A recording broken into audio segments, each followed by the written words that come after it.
I think there's a lot to be said about pushing forward a proactive policy agenda. But look, we exist in the short term. We live life in the short term. Politics exists in the short term.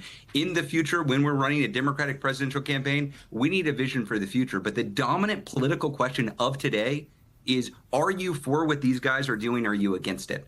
Do you like your life right now, or do you think it could be better if the current people in power got pushed out? The 2026 election is going to be a referendum on what they have done. And so I think it is smart to be going up against this bill. But it's not just all about politics, y'all.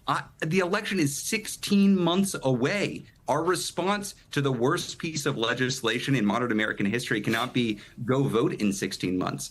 $171 billion. $171 billion. What is that? That's the amount that they are investing in a Gestapo force at the control of Donald Trump. We don't know what politics in this country is going to look like in a few weeks because we haven't seen the implementation of this bill yet. I think things are going to get pretty gnarly, and I think people around the country are going to react very negatively, and they're going to say, I don't like that. They're not going to be asking you what your proactive vision for America is in 2029 when you have a Democratic trifecta. That's not a relevant political question today. The relevant political question is, are you going to stop this?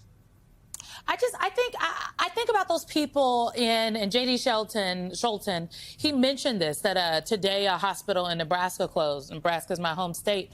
The hospital is in central Nebraska, and they said that they're closing because of rising inflation, and that they, in anticipation of the Medicaid cuts, because they aren't sure about their federal funding.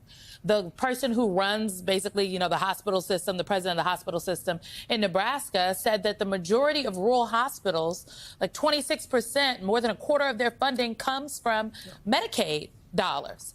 So I guess what I'm saying is that Ezra is making a point that people are, even though the bill is not going to take effect until post-2026, people are going to start feeling it now. Those people that live in the central area of Nebraska, they just lost their hospital. Mm-hmm. What happens when there's an emergency? What happens when a woman is about to have a baby? What happens when your child needs the emergency room? You gonna drive 6 hours to the next available hospital? And I think maybe putting it in those real terms for folks is what is gonna make things shake. But I see Mr. Michael Steele out of the corner of my eye going like this. So do you disagree? Oh, I have thoughts. Well, what are they? I want Basil to go ahead and. Well, no, I don't think we're saying anything that is diametrically opposed. The two are mutually exclusive. I said when we were together when I was on the show last night. One of the things that I would love to see. was up late, just like me. Yeah, that's right. One of the things that I'd love to see is Democrats have like a dashboard in every state, and every state party had a dashboard that would say, these are the things that are going to be impacting you as a voter in this state. When, you know, this hospital may close, this emergency room is going to be impacted. These are students that may not be able to get access to food stamps, because it is true that this will take effect pretty immediately. I mean, if we talk about New York very specifically, there are about 1.5 million New Yorkers that may immediately get kicked off of health care. And when people start going to the hospitals and then seeing, feeling the wait in the emergency room get longer, and the appointments take longer to book because there are so many people that not only don't have health insurance, but now are flooding emergency rooms because they know they'll be able to get seen. These are things that are going to be impacting individuals right away. So I do think there's an immediacy to it, absolutely. And just a quick personal story. You know, when I got to college, many of my friends, we were smart but under resources. We didn't know how much we didn't know. And a lot of us were on food stamps. That's how we got to eat. That's how we got to study on a full stomach and be able to graduate. So there are students right now that are going to end up feeling the impact of this, and it will deeply change, you know, what families are experiencing. So I do absolutely think that we need to engage this right now. But at the same time, I do think Democrats need to have a plan. And that plan has to go into effect right now, and it has to be at all levels of government.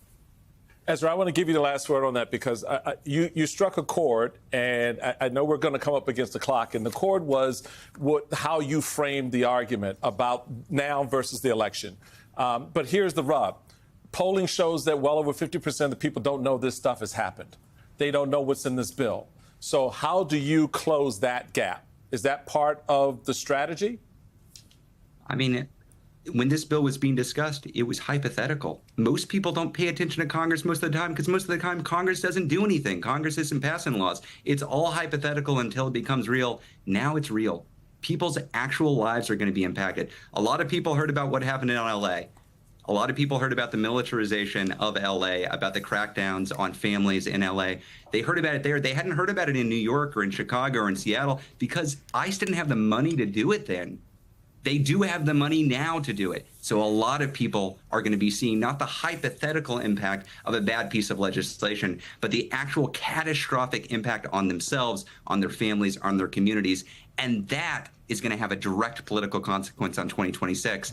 I'm just saying we can't wait until 2026 to organize. We should be organizing now to push back against egregious federal overreach.